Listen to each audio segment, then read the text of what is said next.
Okay,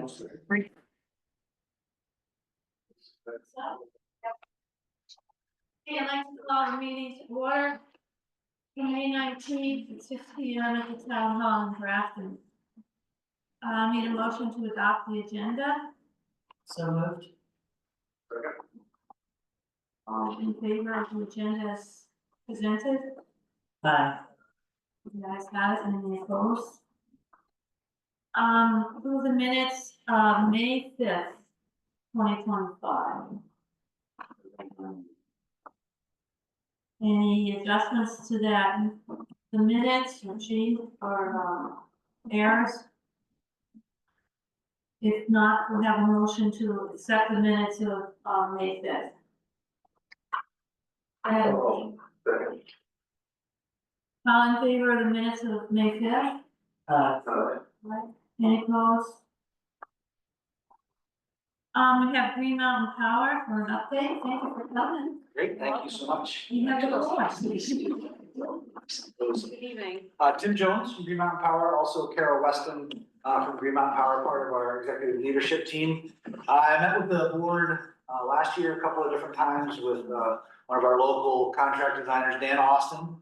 At the time, we were here seeking permission from the town a partnership from the town to continue our rebuild along Route 121 from Saxons River, Cambridgeport area. That project is almost done. It should be done in the next couple of weeks. So that's a big success for us. And we had also looked at a job on Parker Hill Road that we had gotten permission for. It's kind of a demonstration project for some of the undergrounding that we've been doing in the region. We have not acted on that project yet. It's probably something that we will look at possibly doing this summer. But again, we wanted to come back at the time. I think Dan probably did most of the sharing at the time for these projects, but I think we talked in general terms about a program that GMP was embarking on, which is a 2-year program to aggressively move on some underperforming circuits in our company and do some targeted rebuild projects that would really, we have the window of that is till September of 2026.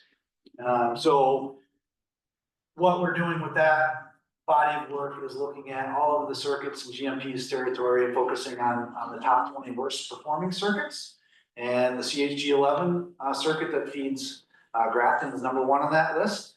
And probably no surprise in some of the discussions that we've had and some of the challenging outage history that you've had certainly here in the village.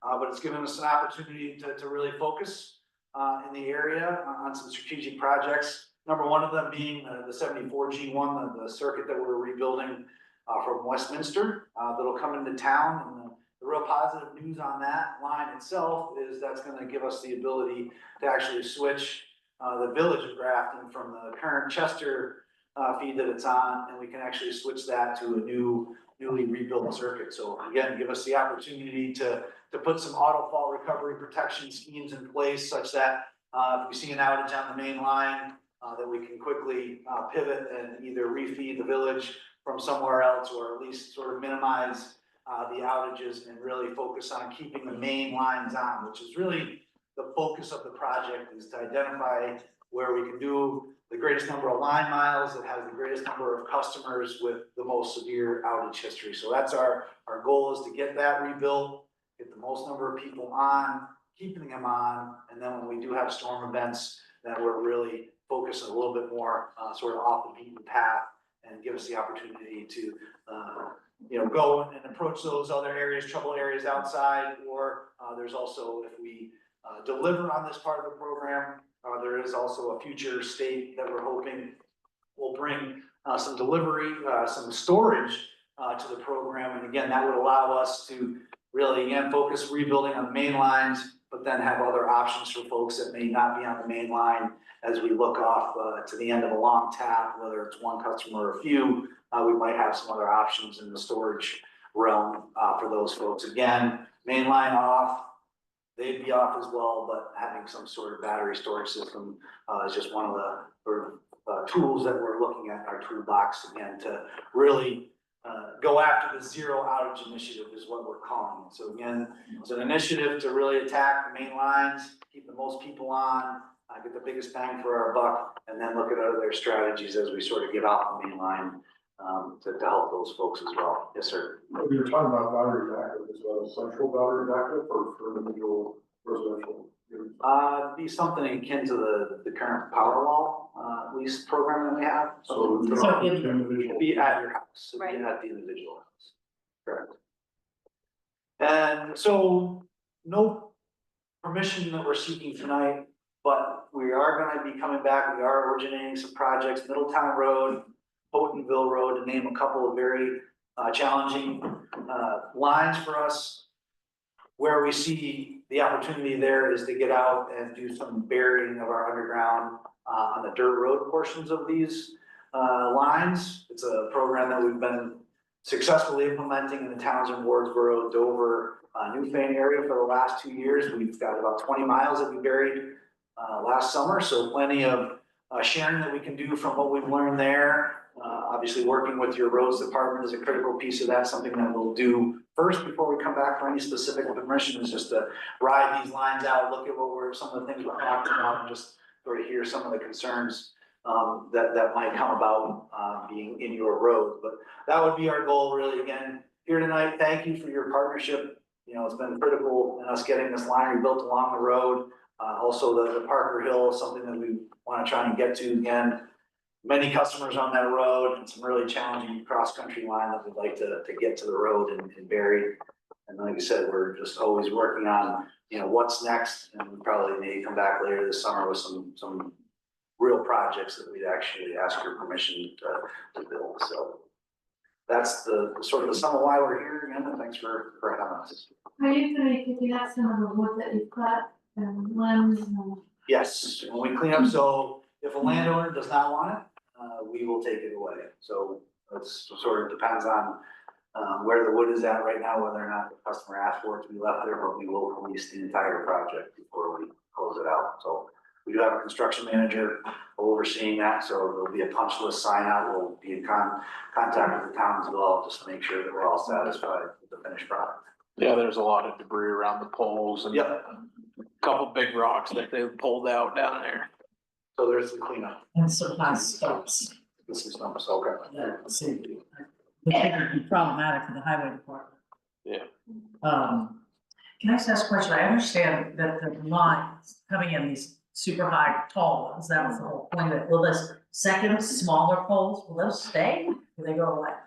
Eventually, they will go away. So it That's our takes a goal. while. So those are our joint utility partners. Yeah. And communication, so our job really is to get that built and work with them to get them onto our new poles. So they get on, so those people being like cable. Consolidated, Comcast, you Yeah. know, whoever your providers. So we end up with more poles. And there's a lot of telephone.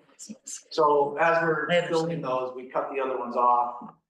At, you know, at the telecommunication line, as we transfer our lines and retire our power lines right now, but we're working with those. So is that you initiate that conversation Correct. with them?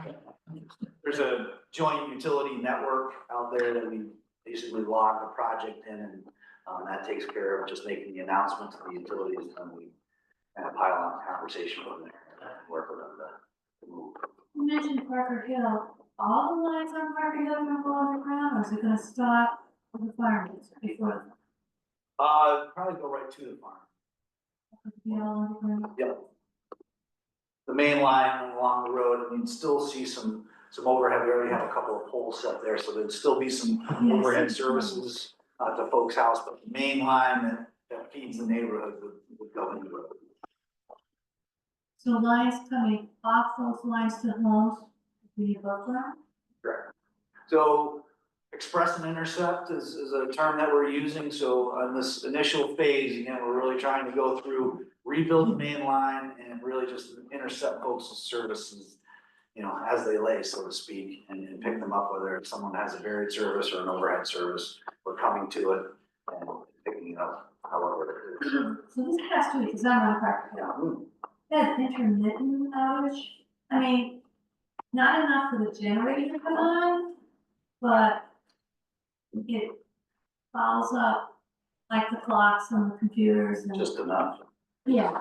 And I'm like, It's not like- is that because you're working on Route 121 in over the weekend, did you have a lot of wind Yeah, we in the have, area? So we have probably, cleaned up on our hill also. I can look into it and send the Yeah. notes and board back just to see what you were experiencing over the weekend. If there's. Well, it's all week, like, I think you're at. Even during the Weekends. week before the weekend got here. Yeah.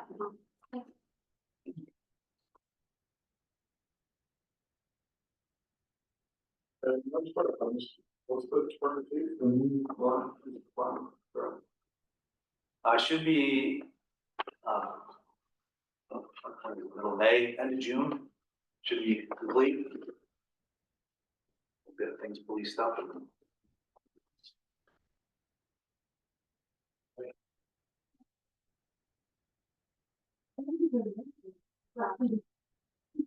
Hi, I think I heard you say that Holdenville Road and Middletown Road at some point might eventually be buried underground.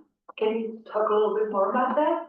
Sure, so basically it's overhead, partially roadside right now, but also you'll notice on those roads, there's quite a bit of line off, cross country, so to speak. So our strategy is we'd start right here in the village if we were gonna do underground and basically bring the line underground and bury that main line in the road for the entire distance that we would plan to go. So it would be right down the middle of the road or offset in the road, and then we would just pick up individual customers as we approached individual properties. So it's a cable and conduit, it's a one piece sealed conductor, so it's direct buried by a specialized trenching machine, so there's no conduit to build or conductor to pull through. We basically put it in, and then we also put in a spare interduct for our joint utility partners to join us underground when the time comes.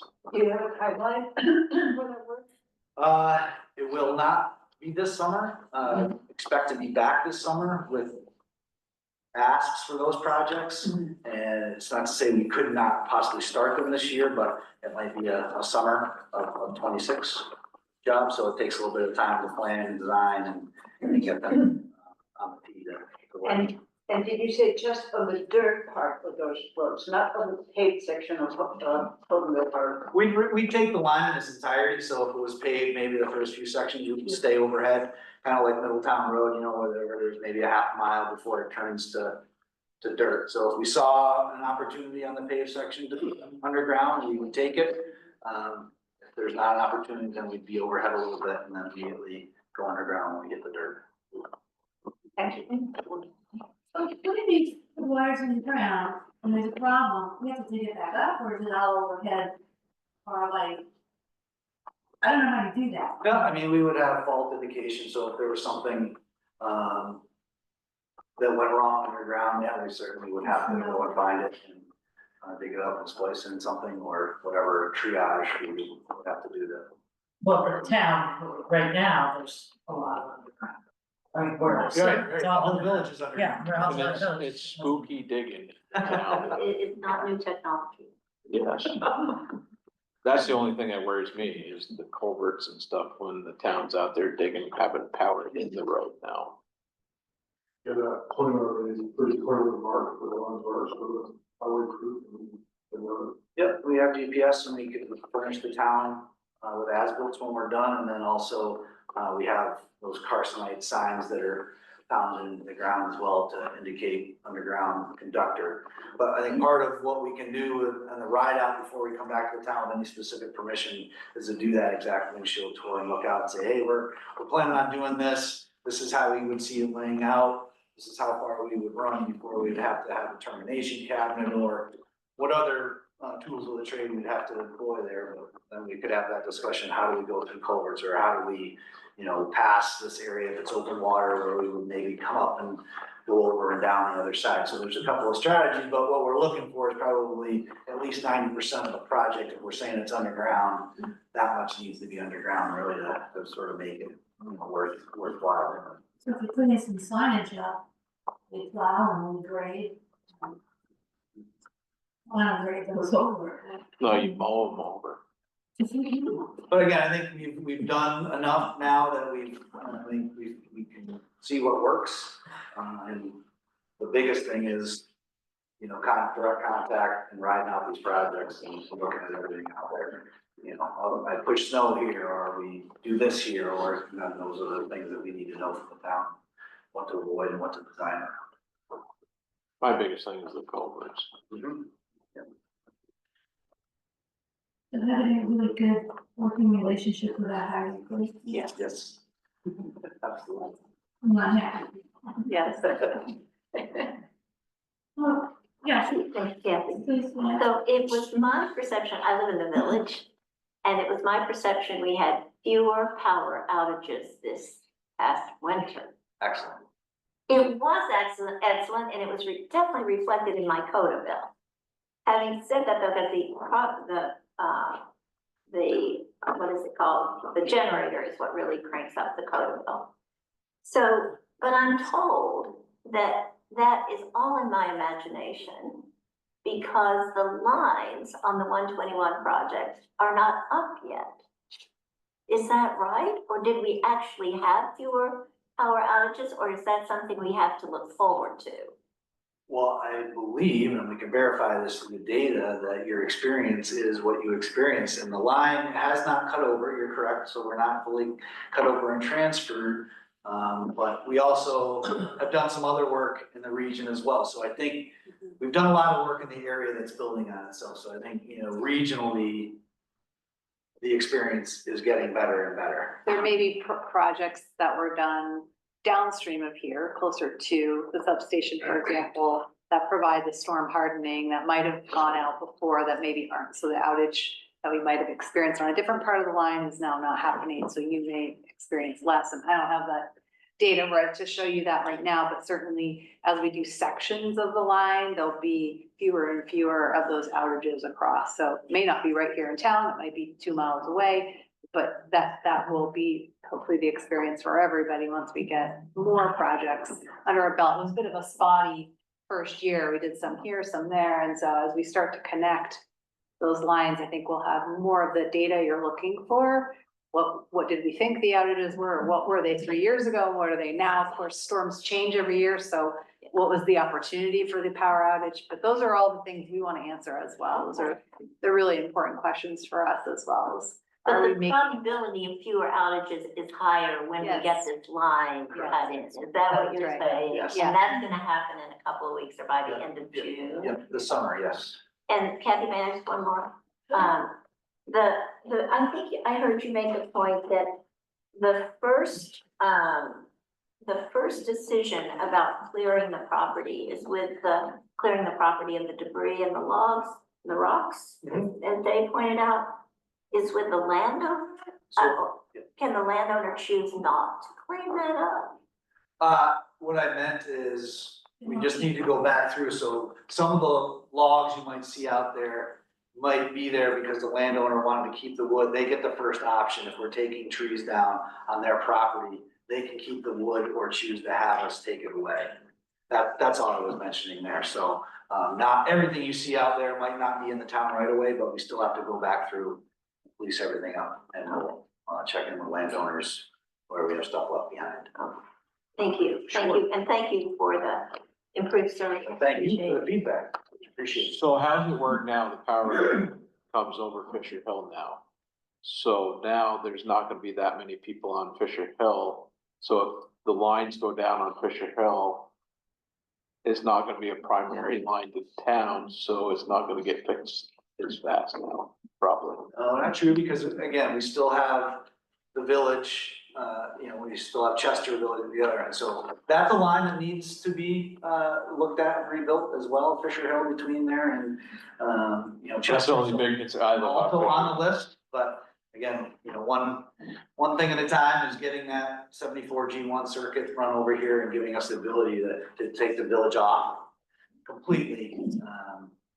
And then, we have other ways of feeding Chester and, so again, just trying to get into that scheme where we have more than one option when the power goes out to feed communities.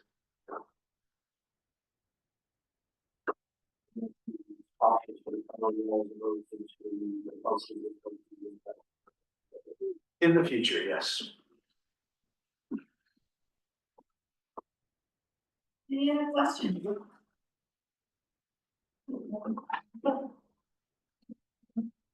Well, I had a question, might be redundant. but my concern is you drive down all the roads you guys are working on, we have stumps and logs, so on and so forth, all over the place. Now, I understand it's up to the landowner to keep what they want, but what's in the town right away, does that get removed? Yes, sir.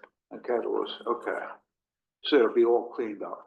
Yes, so when we sign off with our construction management company here on the end of the project, we'll consult with the town, check with all the landowners and making sure everyone's satisfied, and we'll sign off and close it, so whatever else we have to remove.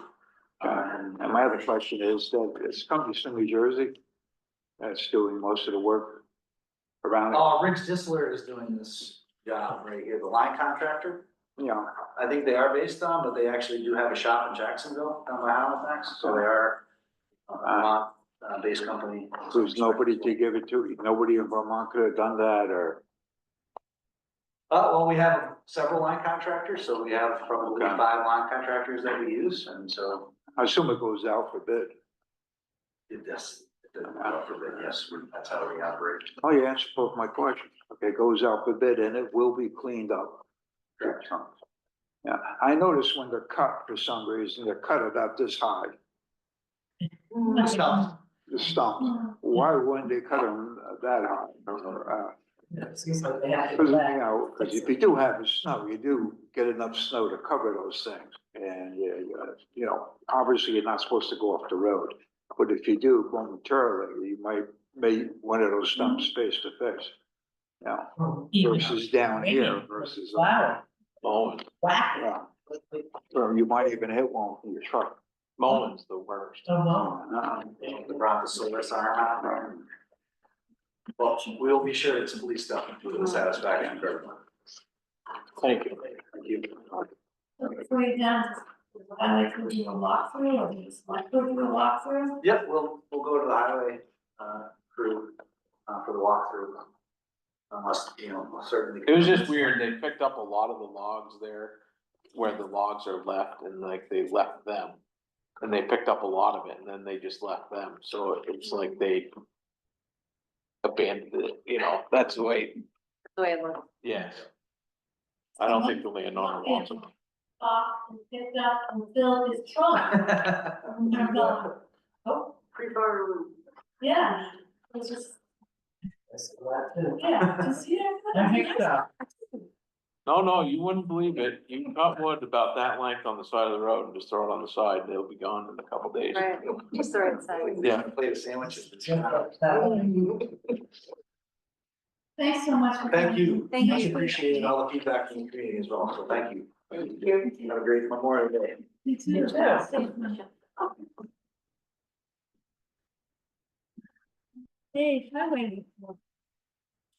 We're just doing maintenance stuff, we finished up, picking up all the brush up on Hinkley Brook today.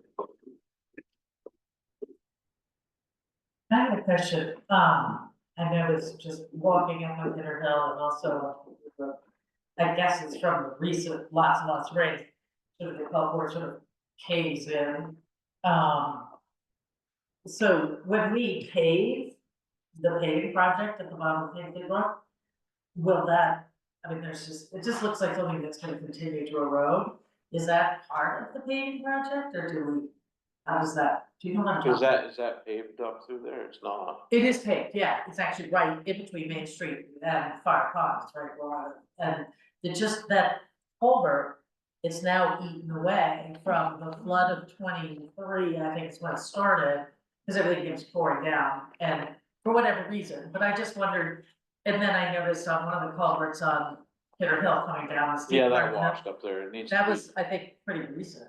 Yes. Yeah, I This was last curious, so that one is something you all would do, presumably? if- Yes, we'll take the as a grader matter out of and course. reshape the road. Yeah, whenever, so I wondered though, on this particular one, it's, you know, grassy, but then it's all sort of caved in.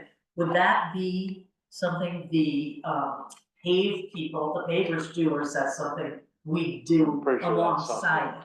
We'll fix it. Okay, and that's I'll not look a at it. complaint or anything like that, I just didn't know how that was addressed. It's right in front of your house, right? Well, so I'm very, no, I'm not, I didn't mean it that way at all. No, But it is right in front of the Yeah. house, yeah, it just keeps getting worse, and it's eating into the road, so then I thought, oh, maybe It the probably paving needs people to will be fix cleaned it. a little bit up through there. Okay, just curious, thank you. When you fly to, Chester Hill, on the right, it's that big, I don't know if it's a culvert there, but it's big hole, cars in there. You know what I mean? Oh, that's a catch basin we gotta fix this summer. That's on the list.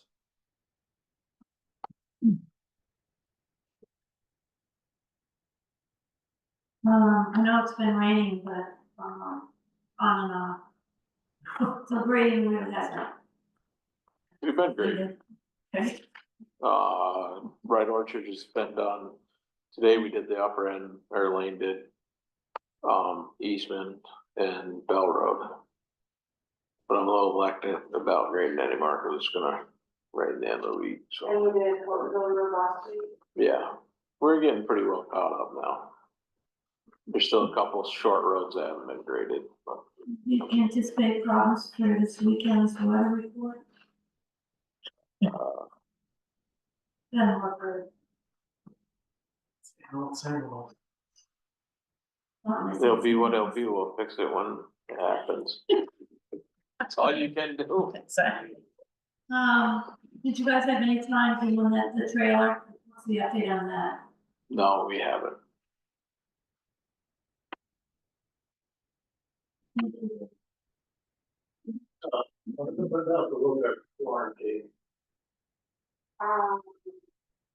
I'm sorry, I didn't hear it. The loader warranty is supposedly running out, like probably at 7 years. I did call on that, sorry, I had to refresh my memory for a second. So that was just the basic warranty. They confirmed we do have an extended warranty for the full 7 years. But the basic just covers their travel, essentially their travel to come down here and look at it. I am working on scheduling just to have a technician come down and do a once over before the basic warranty expires. Makes sense. Just in case they find anything that the crew wouldn't typically know about, then it would be covered under that before we lose it completely.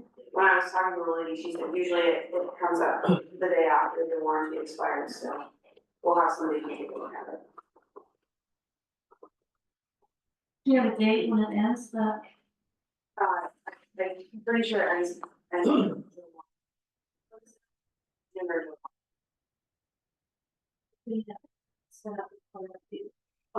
Yeah, we're working on scheduling right now, so they plan to come before it ends. What about the bridge? And your bridge? we're gonna be opening the bids. Oh, I thought And you making a finished decision. highway already. Yeah, No. yeah. What you did, no. Yeah, we did that. Yes, Yes. yeah, there is, but still another big hole, but. Okay, so the bids are coming up under the committee report, is that it? No, Right after Dave finishes. But hopefully Dave's gonna stay for it. Okay, Yeah, I'm curious to see where the things. okay. Any other questions or concerns for David on highway?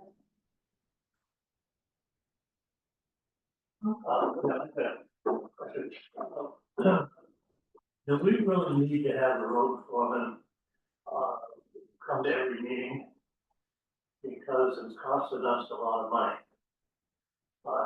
When they come, they charge 3 hours. And that's a time and a half. And if you figure that up for the year, you're come up with $3,600 that you would pay for a time and a half to have the road foreman here. I would think it'd be much better if we would write up a report, give it to Morgan, and Morgan can read it, like it's so necessary that they do come when it is, but not every meeting. Because we struggle with it in a budget, put down enough overtime, that really should be used for taking care of the roads and not be here to meet. I sort of always agreed with John. We got a town administrator, the road foreman can relate to her what's in the meeting. You don't really need to be here unless it's a major, maybe a bid opening or, but you always look at it the next day, so I'm with John on that. You're paying $50 an hour. 3 hours, $150. We can read your travel. No, because that's the way it's, Oh, minimum. the minimum, right? Yeah. I'm with you, John, as well, on that. I can understand the budget needs, but I can also understand we need the information I know Colby was asked several times to do it. I think he's done 3. So we could have the foreman do a written report. Should have it in before, our meeting, so we can at least Morgan and I can look at it if we have any specific questions we can ask. Well, and it'd be nice if the board was more proactive in talking with the highway. And maybe stopping in more often too, and checking in. Because can't say much, but it's kind of been in limbo right now, and it's kind of, it's like, what the heck? I try to check in with you guys when I see you on the road. I mean, I do, I stop. Well, yeah, I understand, yeah, but When's a good time for us to check in? Because I'd be happy to stop it, I just sort of don't know Like- what and when to go and. we leave like it's from 6 to 6:30, and we're back there about 1 to 2 o'clock, somewhere in there sometime, you know, so that's.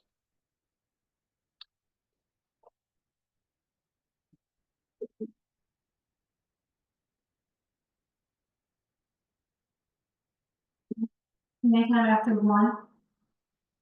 Before 2:30. Yeah, we're sort of trying to head back. So with questions or concerns and feedback or. Yeah. I don't think you ought to put that into a motion. All right, so we'll into another motion. Suzanne? So first I want to say thank you to John for pointing out that that the road foreman's presence here is overtime. I actually had not resonated with that, and that's a really good point. But I also want to share my view about the importance of managing 50% of the town budget, which is the responsibility of the highway department, and to a certain extent falls on the shoulders of the highway foreman. And as a member of the public, I am very interested to know about how that $600,000+ is spent on a select board by select board meeting. I'd like to know more details about how people are spending their time, what's getting accomplished, et cetera.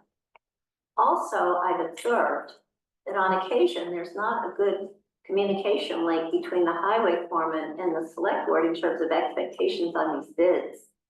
Now, it seems to me this bid is the Pettigo Bridge bid is much clearer, and I don't know, maybe I'm reading the same thing I've always read, and this time I'm reading it as something clearer. But it seems to me an improvement from the previous statements of work. And where we've gotten a little kerfuffle here in our select board meetings is when the statement of work does not match what people are bidding. And that really needs to be reconciled. The final thing I'll say is this: it's really not clear to me what the difference between the highway foreman's role is and the Grafton administrator's role is when it comes to bids and managing the budget. So I know there's savings to be had by not having the highway foreman here. Having said that, though, there's also an optics issue for the public on something that is important as our highway budget.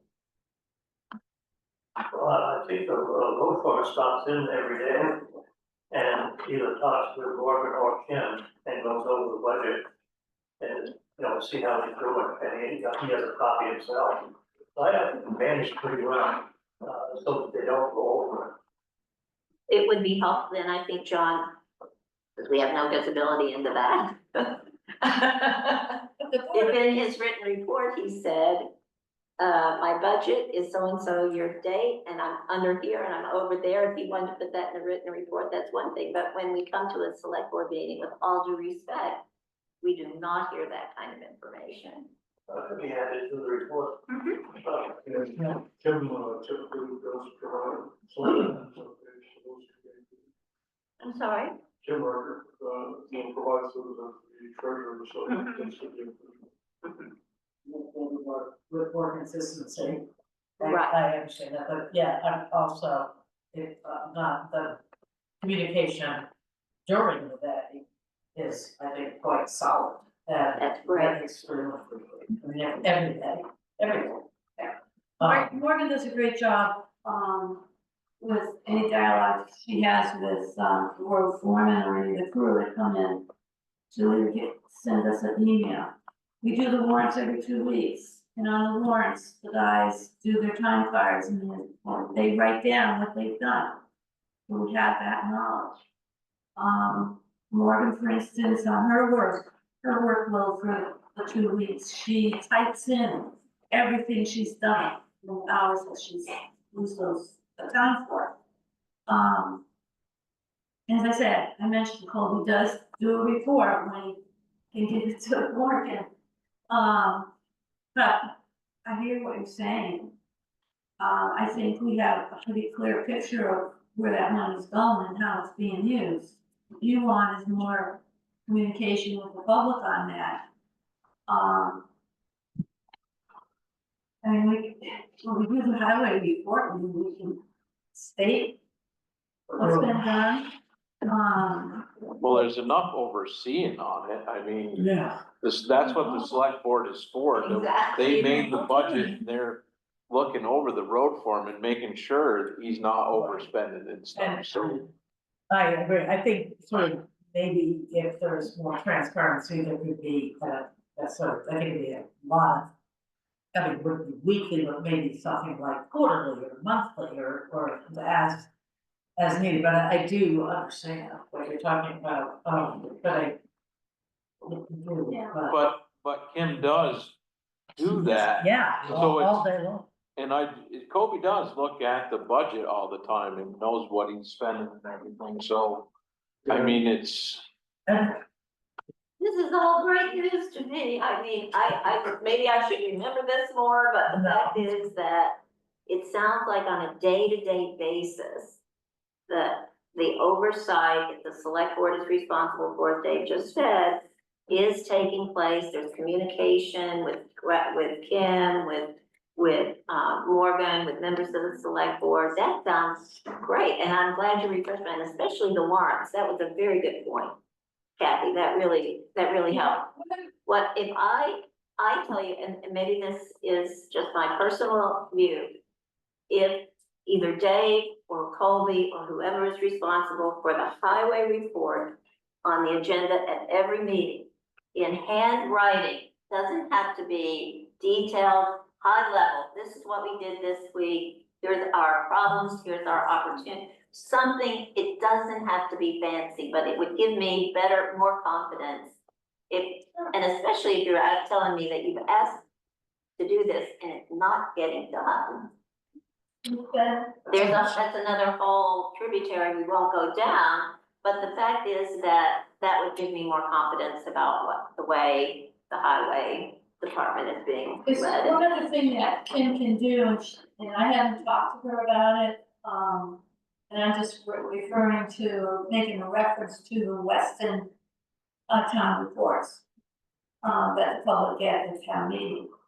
When they do their highway, they separate it out, so you can look at, what they did for the summer, what they did for the fall, what they did for the spring, all out in words and then with the figures. So I haven't had a chance to look at that. Yeah. It's extra work, but she can easily pull it all out. Yeah. But, because I'm not a resident of Weston, yet we have a home there, for me to look at it, say, oh, wow, Well, this is good, I like this. to go back a little bit, since our timesheets were set up, so they were each individual road, but it never got done all the way. It was started that you could keep track of what roads were worked on, how many loads of gravel and whatever, but we've gotten relaxed on putting a lot of that down because the data ain't used in the computer. So that was all set up to do that, but it never happened. But then when Danny had the computers to do that, when we had to do the grants and FEMA. Danny was trying to get that set up and then have the town administrator do it, so all the roads, you knew you put 15 loads of gravel on it, or you cut the brush there, or you did that culvert. It was all on our time cards to do that, so. I don't know. I'll mention on that regard, I spent a lot of time early fall looking at that spreadsheet. It was quite outdated, so there was a lot of stuff that I didn't know how to do, so. I actually called in Pete, and he helped me a bunch, but essentially that spreadsheet is ready to go and we can use it. We'll just have to ask the crew to be very specific, because there's no point in me putting in that, you know, they hold material to Anchor Brook Road, but I don't know how much material or what type of material or what vehicle was used. So the spreadsheet is not effective if there's not those details. Well, that's what I'm saying. It depends how far you guys really wanna go with this. Yeah, there should be a happy medium. I mean, we do go to work. Don't wanna micromanage you guys. And that's what I'm getting Yeah, I at. know. What do you want? What do you want? I know you're doing your job. It's like, next year, you got 4 or 5 drop downs, you can fill it up. Well, we even Danny talked about all of us getting laptops. Well, that's a whole nother. But technology Tim could make it was easy. not for it, but you could do all your time, you could have Yeah. drop downs, I hauled this many loads. It'd be fast, or the road foreman could do our time at the end of the day, or whoever, and it'd all be done, poof, Yeah. the town hall it could go. Also I mean, shared Google file. so it depends how far you guys wanna go with this, you could make it, There is many options, but I could easily spend 15 minutes and create a Google shared document where they have access to it at the time around their computer. Come Monday morning and just hit print, we have their timesheets. Sounds easy. So. And it's so cool when it comes time, when you have to calculate, like, reporting like the FEMA reports and stuff. There, what roads were worked on, how much material you used, because we always have to do that. It is also helpful, I mean, yes, for grants, but also if somebody says, for instance, I haven't seen anybody working on, Old Ranch Road in months. Then we have documented proof saying, well, they actually spent X amount of hours and here's what they did. And we don't have to go through months and months of pulling time sheets to get that information. But be clear, this was maybe a spreadsheet, 100 drop downs for one field with maybe 5%. Well, it's gonna get over, well. And we have a really good template and I can look at the spreadsheet that we have that works and create it to be relatively simple for what they actually are using and operating. Thank you. I can look for that. Also, Suzanne, to your comment about the bids, I think we are all cognizant of the fact that recently there have been proposals, so we know that, and we have 4 bids now that are on this project, and we open them, and then it's on us between now and whenever it's determined to actually really study them, and I think we're all committed to it. Yes, there were some, loosey-goosey stuff, like that's a good bid, even though it's got so many materials in it, and for the expediting the project. Maybe the decision was made, and, I'll own it too, that I said, yes, let's go ahead with it, even though it wasn't the exact same stuff, and that's wrong, and so. I like to think that we can move forward and just do a really good job on this next one.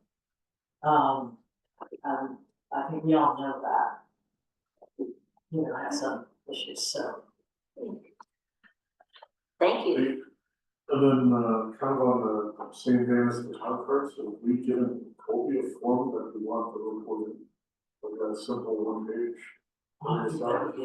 Here's 5 sections. Morgan has spoken to Colby about, what he needs to put down.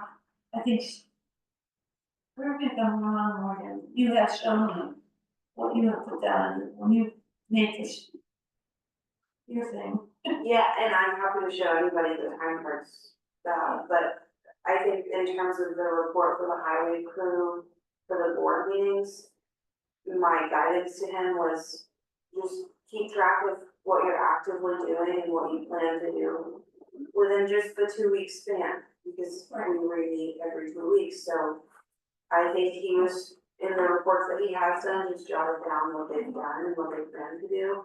But if we need anything more specific, we'd have to go back to them. And that plan changes too in those 2 weeks. Because if you go into the highway, clerk's office there, they have a board, a whiteboard, and they write down things. And they may check off, but because it snows or it rains or they can't, or a piece of equipment fails, then they have to go to the next thing. So sometimes it doesn't get what is written on the sheet. So you have to be flexible.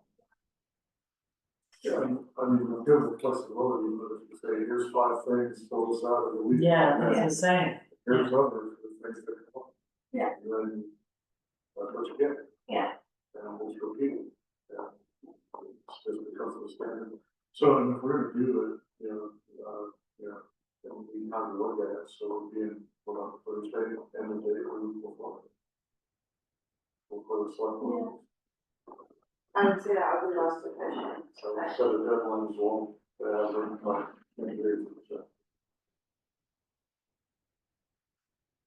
Do we need a motion for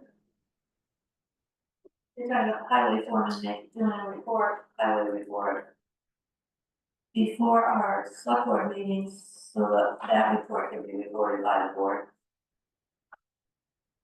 Is that what we're talking about? Yeah. And not have the foreman here at the meeting? Unless there's some big, Yes. So it's a general rule or general in procedure. general terms, Yes. I would make that motion. What she's, you make the motion. I'll second the motion. making a motion, for the highway foreman, do this 2 week report written, presented to the board, given to Morgan, so the board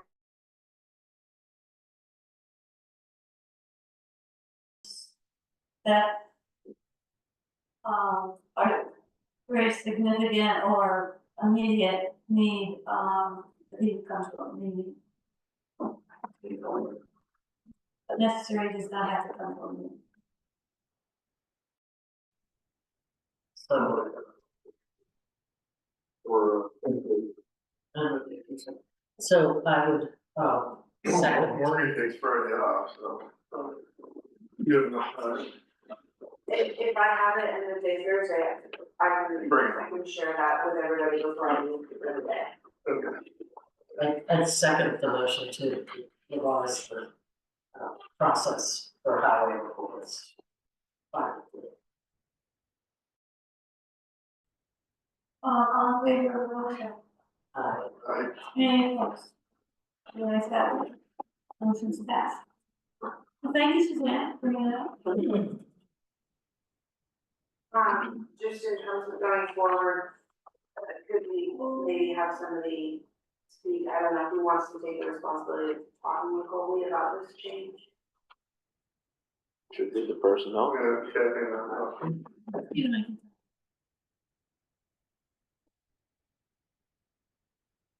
Thank you, Dave, for your input. Okay, if nothing else on highway, we have to open the Pettingill Bridge bids.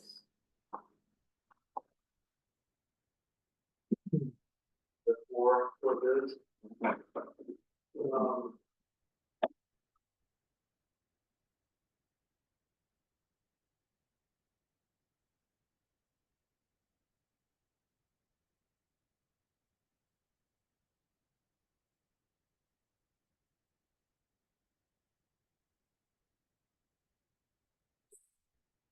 Daniel's Construction.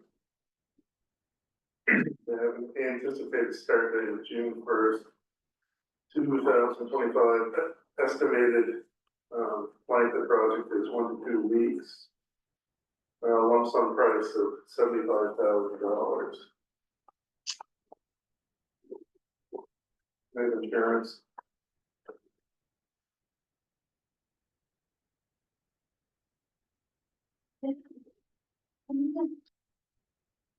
$25,000, is that in the whole? Lump sum price is whatever the scope, you know, maybe read the scope of work or, I mean, it's whatever you guys put out for What are we bid. going to, yeah. I don't think it needs to be double. No, okay.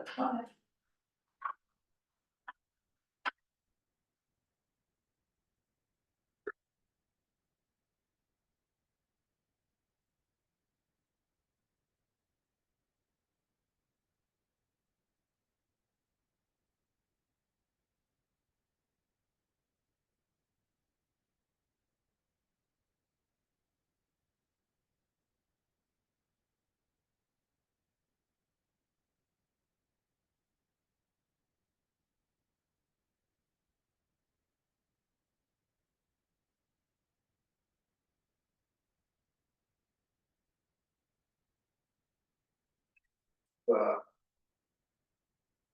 mean, I don't know, Michelle Ballard, Construction Services, Claremont, New Hampshire. The anticipated start date is July, August, they're thinking 3 weeks for the cure. It's curing with concrete. They have a lump sum price of $35,000. And they have insurance.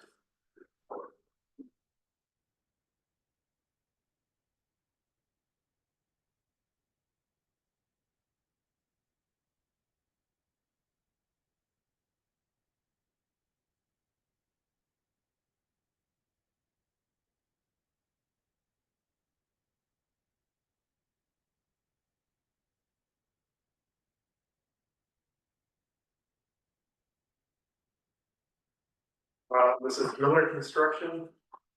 Anticipated start date, June 2nd, 25, estimated project length, 14 days.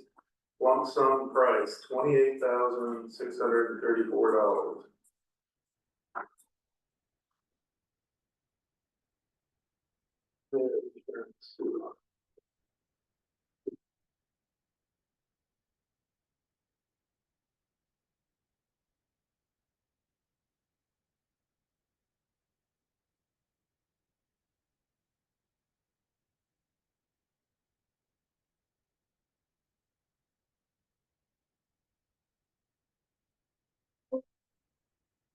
This is Pello and Sons Paving LLC.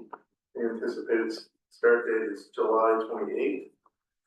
Estimated project length, 5 to 6 days. Lump sum price is $21,000.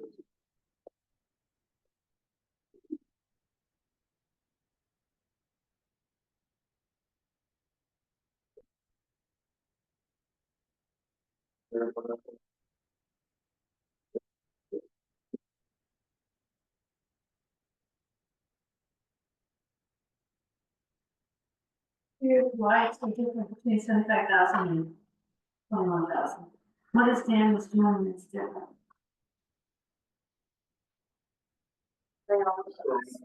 That's just big number, yeah. I guess we have to review them all and that's what we get 2 weeks to do.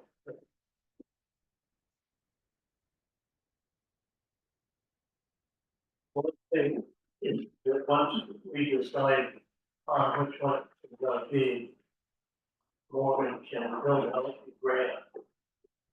And with the matter pictures, probably a good possibility that you will receive that. We're going to drop over funds. There was the walk over funds, the walking. No, Again, new grant. He told me to do that, he recommended it. Who, I didn't even say that. Yes, back. Oh, okay.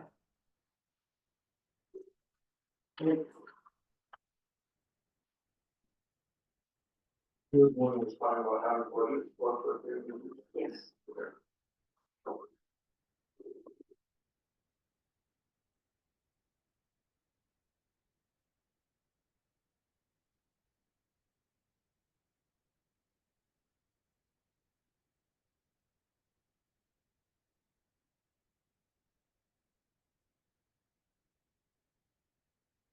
can't make a decision tonight. I'm not- For the record, also, my brother does work for Daniels,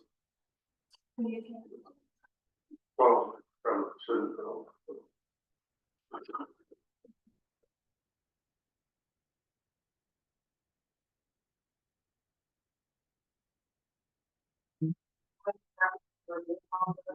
Looking at all of those companies, making sure they're all.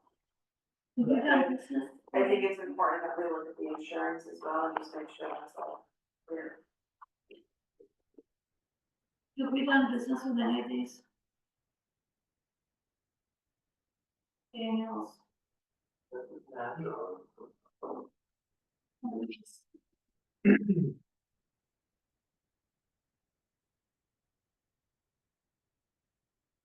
Well, John, do you want to look these over and get with the foreman and? All this recommend should look at them. And have anything to say about them, based on, should be left on my shoulders every time. The rest of the board should go out and do this. No, just going with this. And you're professional. Yep, they're in my office. We'll all take a look at them. That's standard operating procedure. I did it last time, I just, nobody had response, because I didn't have, people didn't have questions.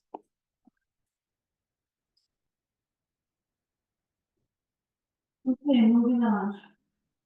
Fire lawn mowing. I did have a conversation with Dan Vernon last week, earlier in the week, and then he did call me on Friday. He had no knowledge of the past history of the foundation doing the mowing. So I kind of filled him in on that. He did talk to Russ Ashton. Yeah. Foundation. Yeah, their manager. They're not able to do it. They said one of their mowers or some equipment would not be able to do it. It's broken down. And he said, well, it does furnish the sprinkling system, the water system, but refer back to the hydrants, this is a town thing, and they just will not be able to do it. And we also pay for using that generator too. They put that in. I know they did it for years, but I don't think they've changed any equipment, it's still the same equipment. It doesn't take them long to do it, and, I would think that seeing as they have to have that hydrant system in order to have a tablet. I explained that, I know, but it's, they could, they weren't budging. They weren't budging. but I think we decided at the end, last year when we were discussing that we were. Yeah, I think that's Tony said that. They would all get together and move back and would make lots of going. Right. And then there are some small saplings that we. And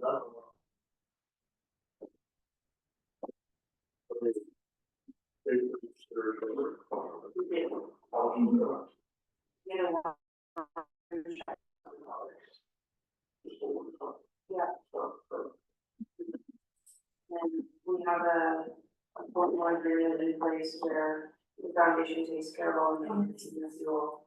They just allows us to generate. Yeah. Well, it's a benefit to them, the rest of the townspeople ain't benefiting off it. Having a sprinkler system, them and the nature museum are hitched to it, so they're benefiting off it, the rest of the town is paying for it. Granted, there's hydrants, but the rest of the people in town are not hitched to it, so maybe you guys should think about sending them a fee every year. Yeah, that's what it's, To be hitched to it.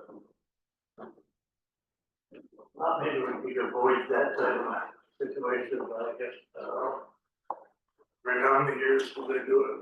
Like, before? I think they stopped because of COVID and somewhere in that area, they were doing it, help, and they stopped doing it. doesn't take long to do it, maybe 2 hours. yeah, couple hours.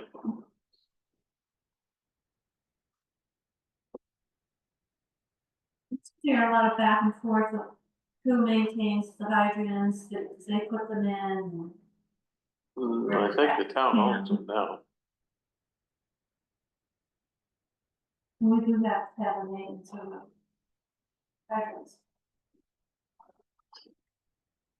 Another thing to think about is eventually putting money aside to dredge the pond. David and I spoke last week about that.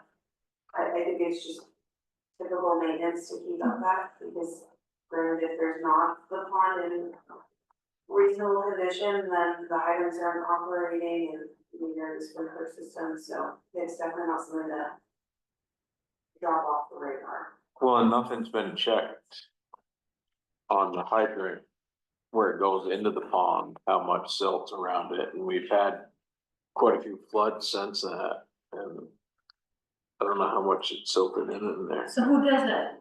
The town crew? You know, Dredging the pond, So we check the. who checks that? You'd have to have someone come in and scuba dive it, check it. These are all things that haven't been thought of in a long time, even when Wyndham gave the hydrant system to the town, and I thought of that when we went up there last year and we dug out the spillway going into it, because it was silted in so much, it was about ready to jump. So I don't know how much is in the pond over the years, but so if you dredge it, what happens to some of that? I'm assuming some of that silt, or you block it off so it doesn't go through the system? The hydrant system, you'd have to pump it down. and then you hope that it's gonna fill back up. Sure. It's all stuff. System's been in for over 50 years, and yet, some of these days have a leak. Well, we did last year, the little line in the road. Luckily, it was a easy fix. We cut it off and cap it and. Yeah,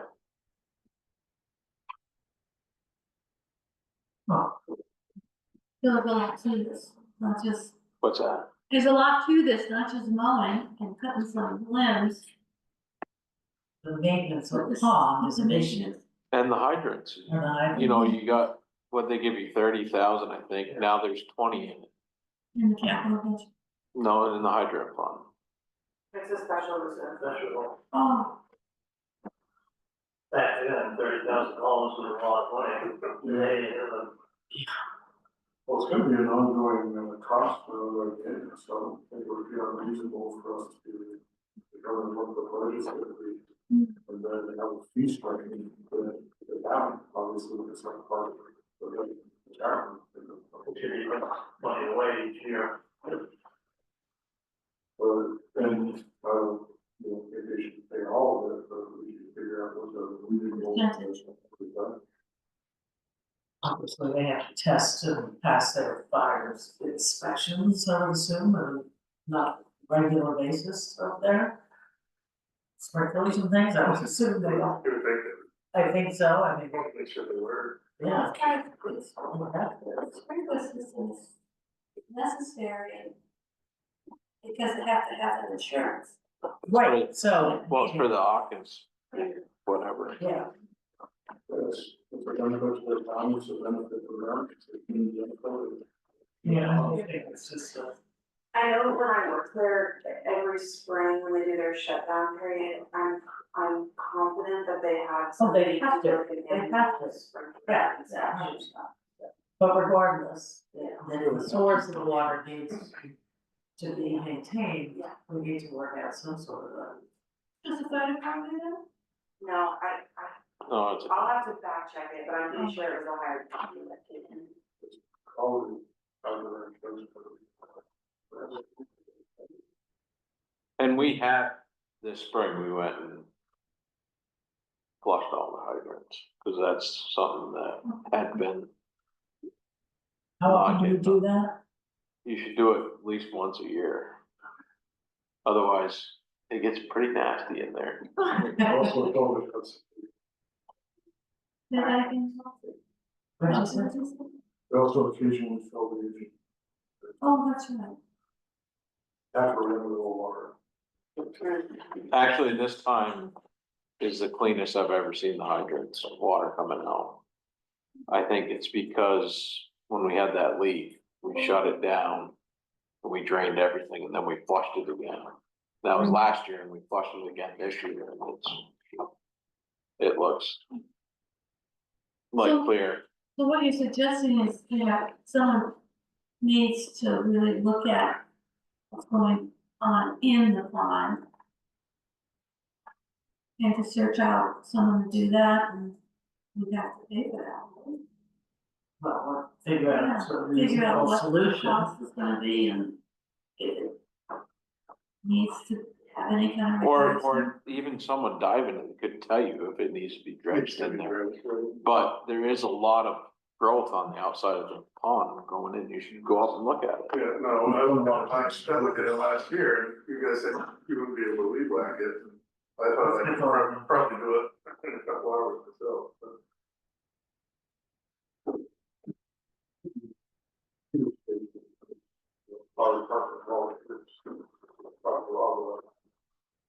Well, if I dared, I'd take the tractor on it, but that tractor won't go on it. You probably do distractions on it. I do on the bank right by the road, but yeah. Tractor does not go off the road well.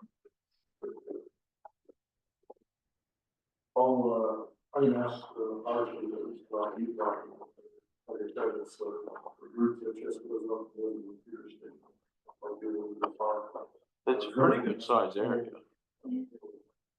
Pretty good size area to weed whack the whole thing, maybe up or right around the pond. It's like a half acre about a year.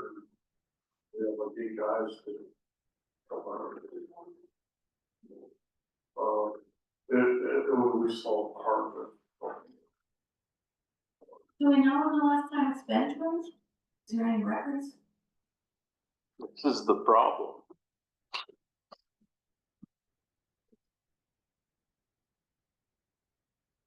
Cause you don't recollect any, John, do you? I don't say,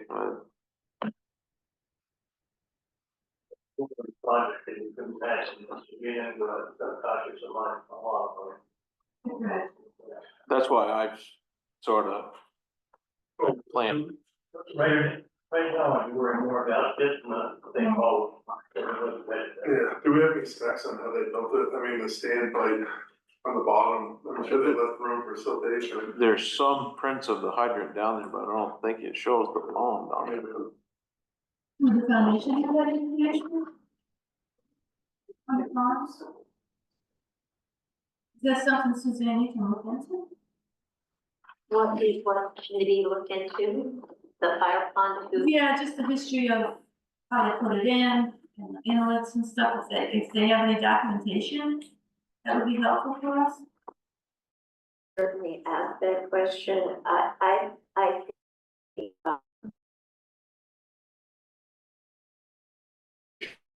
how the fire pond was built, is that what you're asking, Kathy? If there's any specification. Any Any specifications? Maps. Outlets and- Yeah.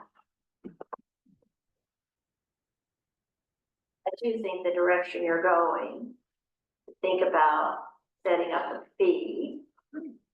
A fee for the generator and the treat feedback. This is the kind of contractual transactional relationship I think we're gonna start having with the foundation, rather than these informal, Right. you do this, I'll do that. Yeah, Cause it just Handshake, later yeah. on, it just leads to That's misunderstanding, where we're at. conflict, if you have a Oh, formal yeah, agreement. people- Yeah, Well, I something think- that's fair.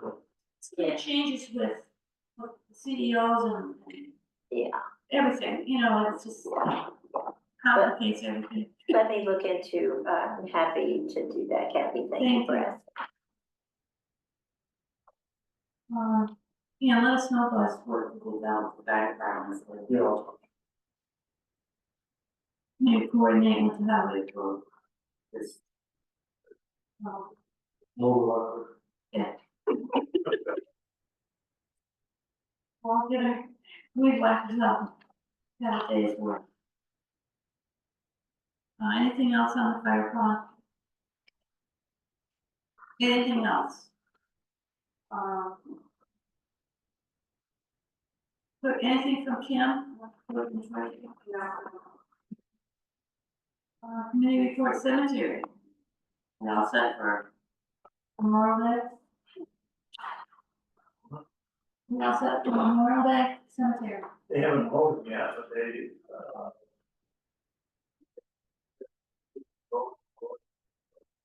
hopefully the weather will be all right, so, yeah.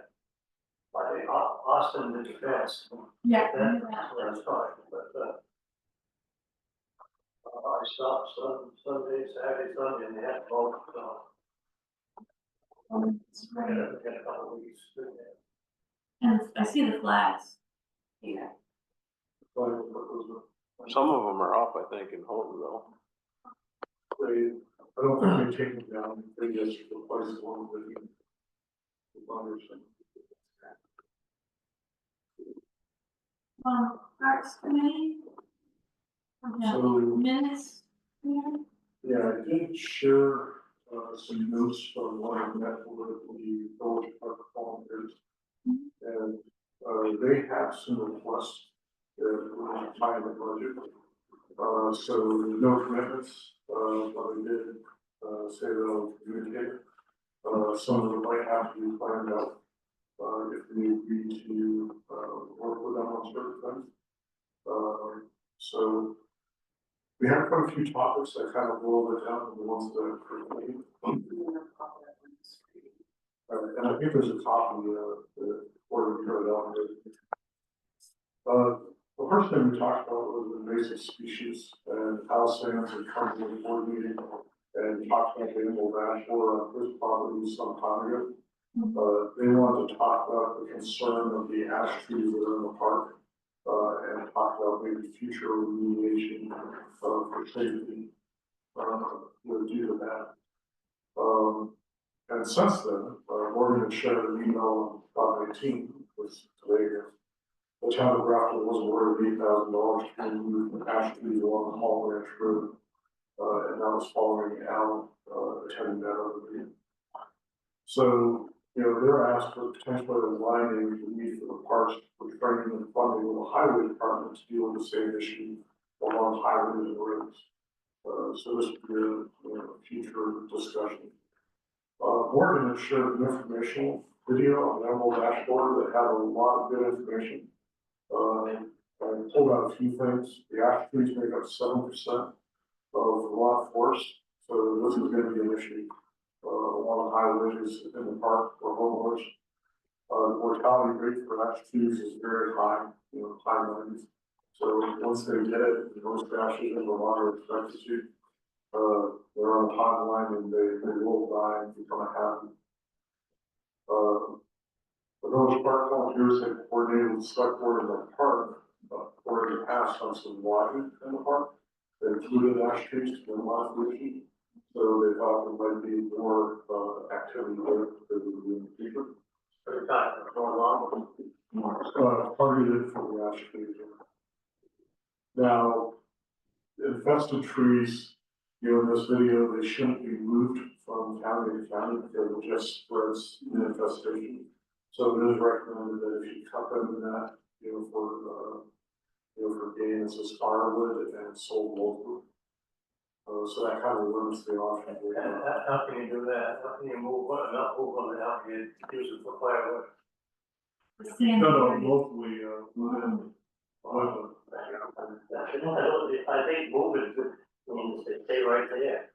So If you move out of the park, it means not move of any. if you move them 10 feet or 4 miles, they're still gonna keep on going. Yeah, well, that's the recommendation that comes from state of Vermont, that you can sell locally, just not, they move it town to town.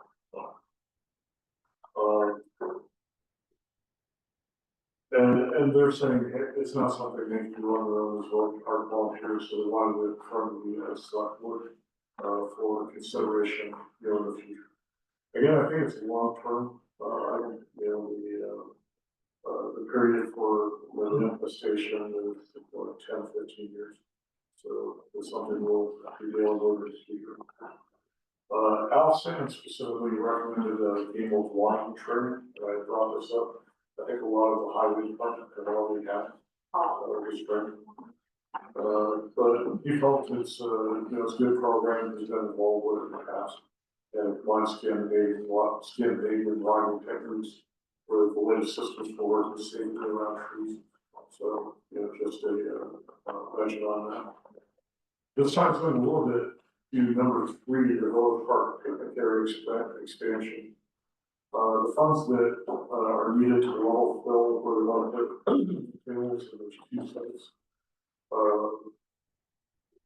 Come from the park budget to the town, and the GIA, who they work with, they include the purchase of 2 picnic tables for those areas. But I did go to the park and walk around with them, and right over the first site are 2 tell probably tested the woodpeckers are up in the pops. Look at the sign that they're after the insects, and you can see the canopies are starting to be impacted.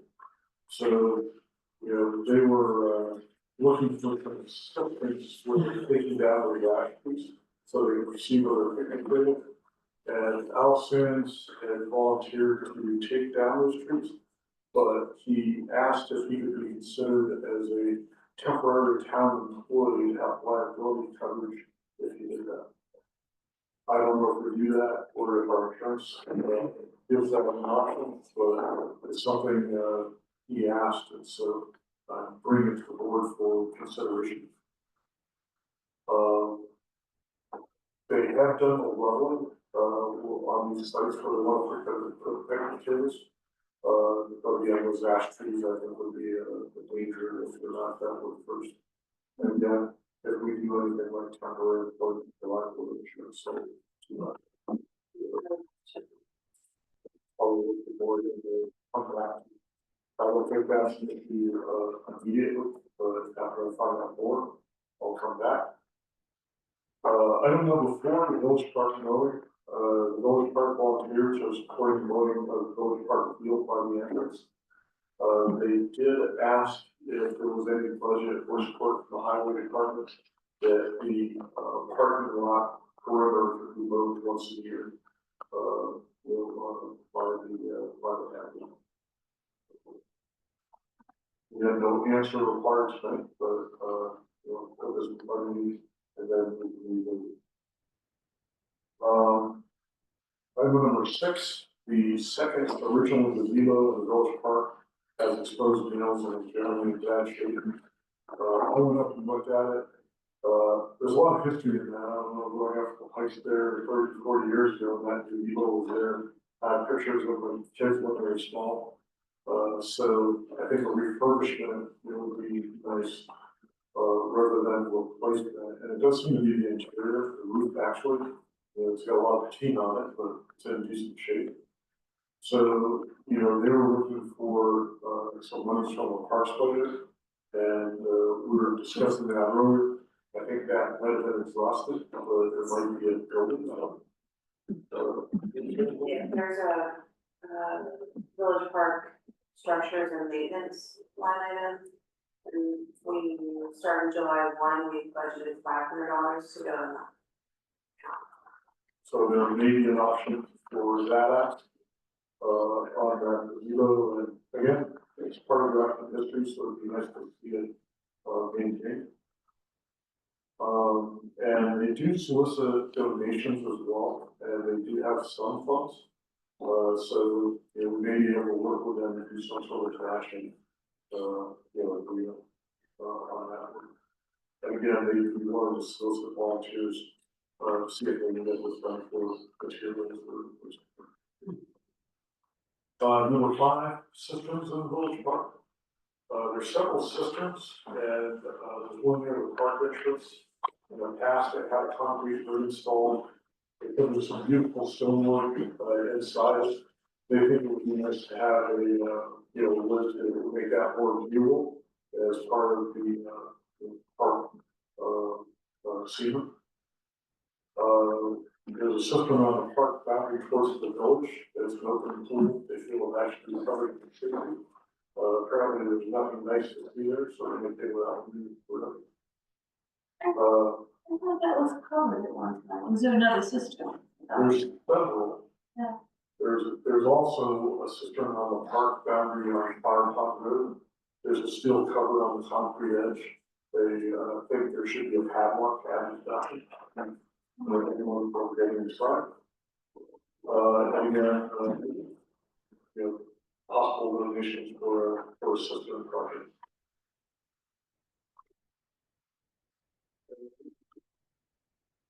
Public general notes, I kind of like their statement that the village park volunteers' goal is to include quiet recreation options in Grafton, which would support residents and visitors tourism. I don't know if you've been up and walked the park lately, but they've done a nice job on the trails. I walked them a few years ago and they were pretty overgrown. They are pretty wide and well maintained, they've done a nice job on that. So, you know, I think it is a benefit to the town. And the Grafton Improvement Association supports the village volunteers as well. So I think there's an opportunity for the village, the park volunteers, and the GIA, you know, maybe to do something to help. And that's the parks report. I think maybe we can have a follow-up in the future meeting, and especially when we get around the budget cycle, and see if there's anything we can, reason to do.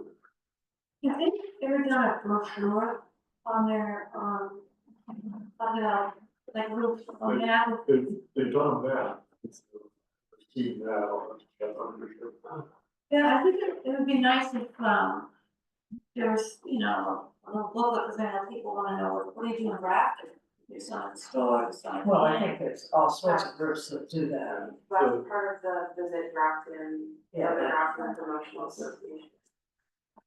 Another nice thing for, to guess what the tavern for, taking my student walk. Well, there are mats, there are definitely mats. They're actually after. Yeah. Another nice touch is they have their full walking system. It's nice and, yeah, I think it should be supported. If we can reasonably find the funds, and yeah, I think more of a partnership funds. Problem is budget. Yep. The budget, we're over with just with what we have for mowing. So. There's nothing in the capital budget, think about. It's not necessarily capital. No, okay. Yeah, I don't know. We'll revisit, but I wanted to share the record. Thank you. Appreciate it. Nice report. Any questions or comments? Highway committee? Anything? I don't notice that I put a little sticky thing on one of the bills on North. Where there's a bill in there that I charge the mail for checking roads. Oh, it's not that. We had it for a highway, to check roads. That's why I left the notes and asked how much do you want to pay this bill?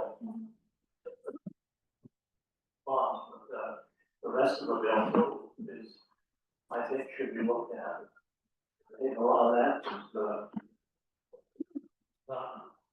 our responsibility. I think David has already checked those. Yeah, it was out at 6 o'clock that morning. John did. You did check on us, yes.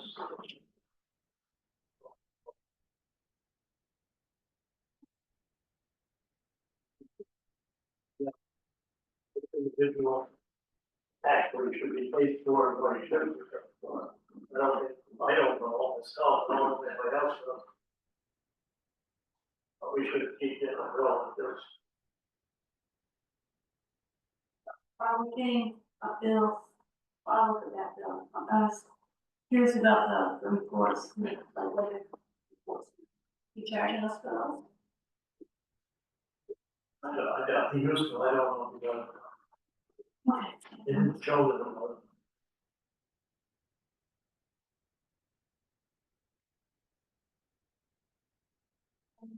Yeah. I don't think there's anybody, you know, how much the park is utilized. I've been there maybe 24 times. And I've seen 2 people mostly walking their dogs in the parking lot. And, is there a way of telling how many people do visit the park? I have some information on that. So part of the Grafton Outdoor Alliance, they're currently working on kind of like this master plan for trails and recreation within Grafton. And part of that plan, they're working with a consultant on it. They had Jeff Nugent from the Wyndham Regional Commission. He put out trail counters in various spots. And I know that, I'm pretty sure he put one in the village park. So I can get that data for you. He presented it in a really clear spreadsheet, so I can send that out tomorrow. Because there isn't a spread, there isn't a sign-up sheet there. There isn't. So the trail counter, what is the trail counter? It calculates who walks over. Oh, so it's a little laser beam or something? Yeah, it was mounted on the tree and it says how long it was there. The number for that was relatively low compared to, for the outdoor center, for example. Okay. But it was really interesting to compare that, but I can send that to everybody. It is, How many people has select board been there? I've been there a million times, but I live next door. It's your next door. But I'll be honest with you, it is not. I've only been in the parking lot, well, and walked up where the water was. I mean, I can see the parking lot Yeah. from my kitchen window. Yeah. And as Yeah, far as. I wish it the- was used more. the It's act- hard to get up there, but they've done a nice job. It's not useful. As far as the ash trees, why are we in such a hurry to cut them all down? Why do we just wait till they die? They're not like a human being. They don't die and fall over. I mean, they die and they might be a year or 2 before they become dangerous. So why don't we pick and choose instead of make a wholesale cut of all I'm only talking about 2 that are over the picnic table. That Okay. might fall off. Yeah, but, and then as they die, again, that's a future thing, I don't think it's something to do. What's the plan? of. It just seems to me there seems to be a rush to cut them down. Let's wait till they die first. I think when A they lot of trees get there. disease, it Yeah. weakens the tree. And when they want you to cut them before, because if they're diseased, even if you're cutting them, there's a hazard. We've missed the boat, Kathy. Go out the Townsend Road. Just saying. There's a lot of dead ones already. Yeah, I know, I've been on my one. Oh, Yeah, it's just, I think years ago, Sam, that's what they did when invasive species come around. Nobody paid much attention to it, they just waited until it died, the tree fell down, then we moved on. you gotta do it. You can get a lot of money involved in something like this, and we don't have that money, the state don't have that money. That's $7,000, $8,000 that we got for a grant. That isn't gonna go That's, anywhere. yeah, it's like one road, a portion of one road. Well, you guys, while you're out on a dirt road, stop. And then go real slow and count all the ash trees. You'll go, wow. One time I drove my skid steer down to Bell's, and I think I counted 70 from my grandmother's house down to Bell Road. 70 of them. I mean, that's a lot of trees from, every ash tree. So, And that's just within the town right away. yes, what you can see, not what's back there. We So, counted the ones circling our property. They're like every other tree. There's, they're tough. I mean, it's like swimming up straight. It's a John, lot. do you see any infestation on Peachland? They sprayed for 3-4 years ago, and it's still. Okay.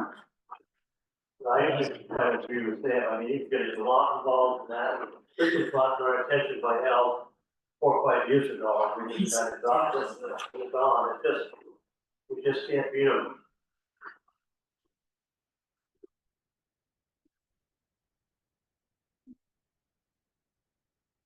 personnel committee. We did, I did meet with, Andy.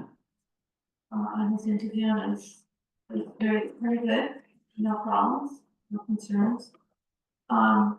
We do have to still do those, additions and amendments to the personnel committee.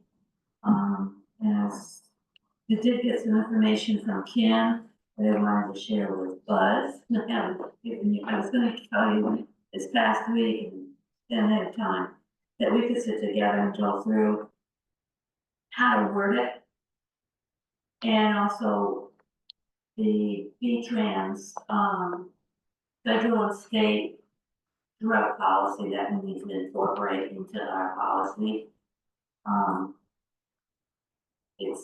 It's quite lengthy, but we need to kind of pull it together, put that in place sooner than later.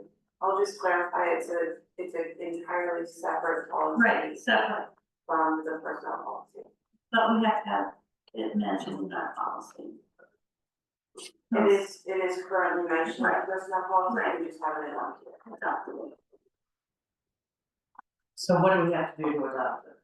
There are about 5 sections within the drug and alcohol for commercial motor vehicles that need to be discussed, some decisions need to be made. There's guidance on language from the LCT, so, you know, just comments and thoughts on it. We've all seen, we've access to it, and so the feedback would be, well, these are my comments, and, okay, do we have a deadline that you want us to, we should feed that back in the next couple of weeks? Or Ideally, before the next select board meeting, I think this has been something we've talked about for like 2 Yeah. years now. So I think it needs to get adopted sooner rather than later.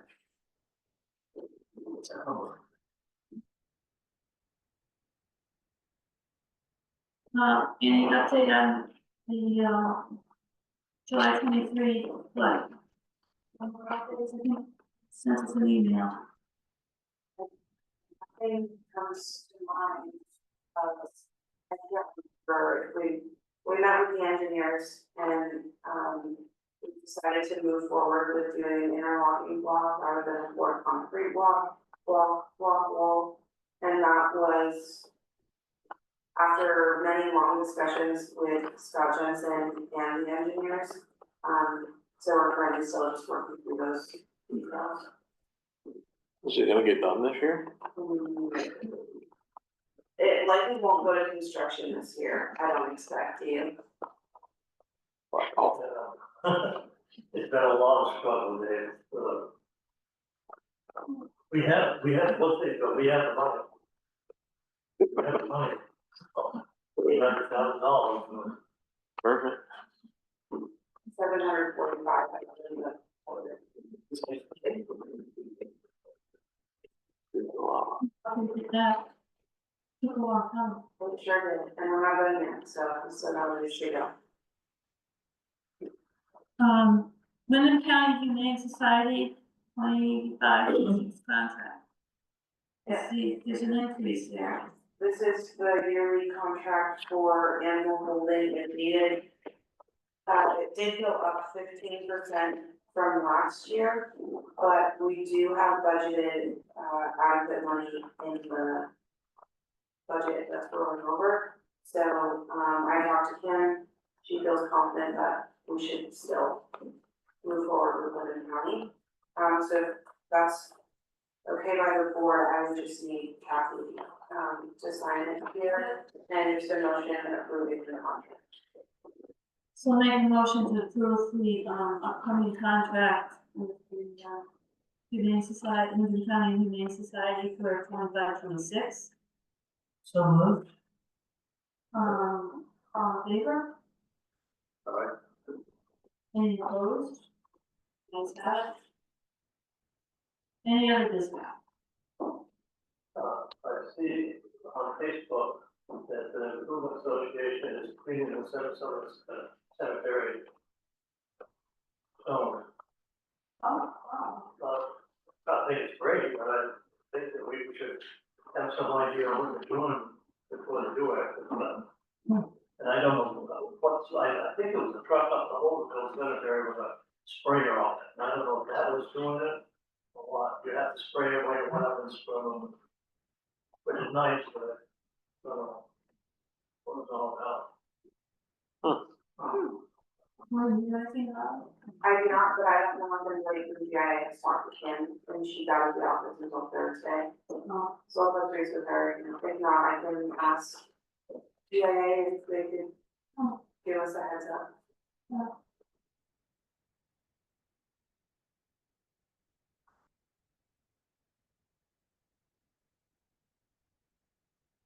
Public comment. I'll make a public comment that I would thank, Kathy for planting the pretty flowers in the window box downstairs. Very nice. Much appreciated. I saw you out there. You look pretty, really nice. Nice and tonight. That was so nice of you. Doesn't get too cold. Thanks. Thank you. So our next meeting is Monday, June 2nd. At 6 o'clock here at Town Hall. And it is a very short executive session. Motion to enter executive session. Can I ask what you guys are going to, you're supposed to state what you're supposed to be going into executive session? If it's personnel or. Evaluation. Evaluations. Right, is 13 session. I don't think